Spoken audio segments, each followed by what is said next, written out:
Ang simbahan ng Our Lady of the Rosary of Manaoag ay makasaysayan at tinuturing na tahanan ng Panginoon at ni Maria.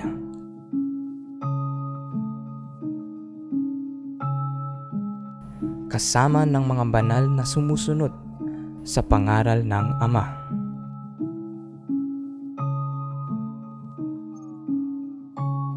Ngunit lingid sa alam ng karamihan, may isang lugar din na itinuturing na banal kung saan nakalagak ang kapayapaan.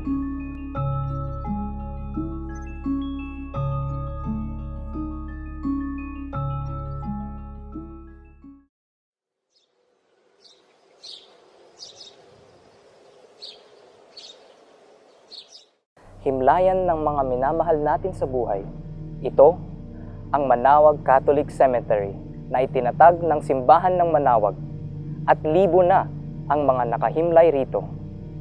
Sa dami ng mga nakalibing, makikitang siksikan na ang mga nicho at patuloy pang nadaragdagan sa paglipas ng panahon. Na-establish po siya ng 1878. So, yun yung earliest na documentation about yung Catholic cemetery natin dyan sa Babasit. Meron po tayong dokumento dyan na parang lot plan ng sementeryo dated 1922.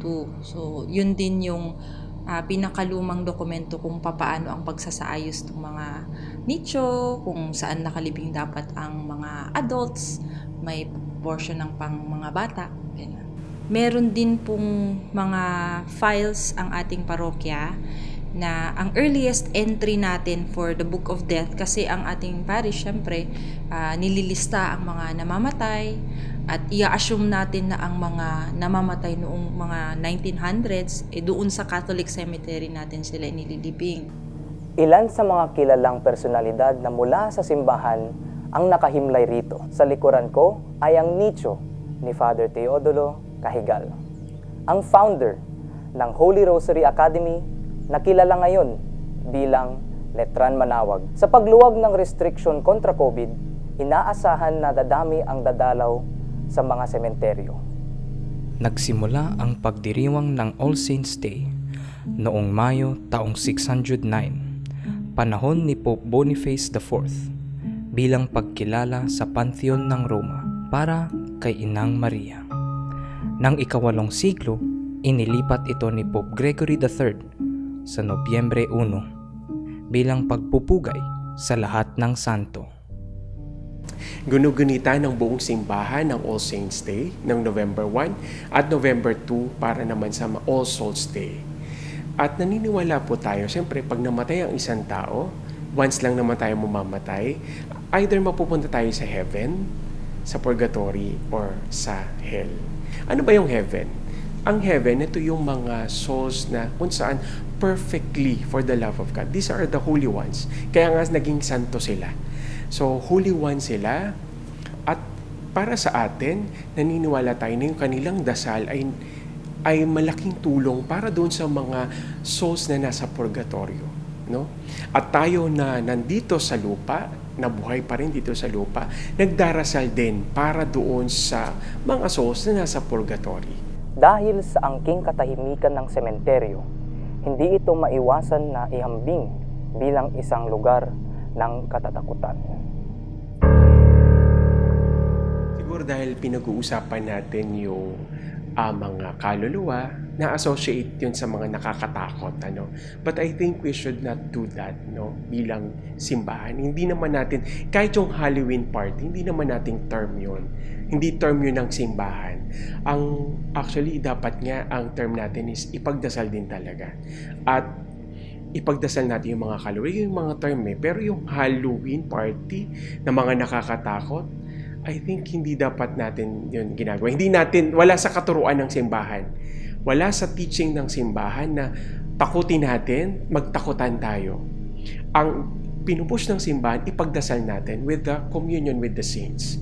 Siguro ang kailangan natin gawin na isipin kapag sementeryo, ito yung resting place ng mga kaluluwa. So huwag natin gambalain na matakot tayo. At ang hinihiling naman din nila sa atin is to pray for them. Pero isa na siguro sa mga nakakatakot na problema na kinahaharap ng himlayan ay ang pagsikip nito at di nalalayong wala nang magiging espasyo para sa mga susunod na hihimlay rito.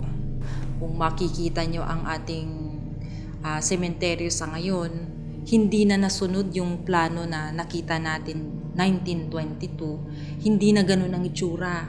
Sumisikip na siya. So nagkaroon sila ng pagkakataon na mapag-usapan ang pagtatayo ng isang kolumbaryo, pero hindi pa siya nagmamaterialize. So most likely sa mga susunod siguro mga administration ng parish at ng parokya, makikita nila yung need na yon at sana nga magkaroon ng realization, pagsasaayos ng ating sementeryo. Marahil na balot ng mga kwentong katatakutan ang tunay na halaga ng himlayan. Ngunit ito ay sagradong lugar upang makapagpahinga ang mga taong minsan naging bahagi ng ating buhay. Ngayong papalapit na ulit ang araw na laan para sa mga yumao, naway maging araw ito ng pag-alala sa pagmamahal nila sa atin. Patuloy natin silang ipagdasal at bigyan ng halaga. Ako po, si Ervin Aishan Versola, at ito ang aking paglalahad sa Journey of Calls.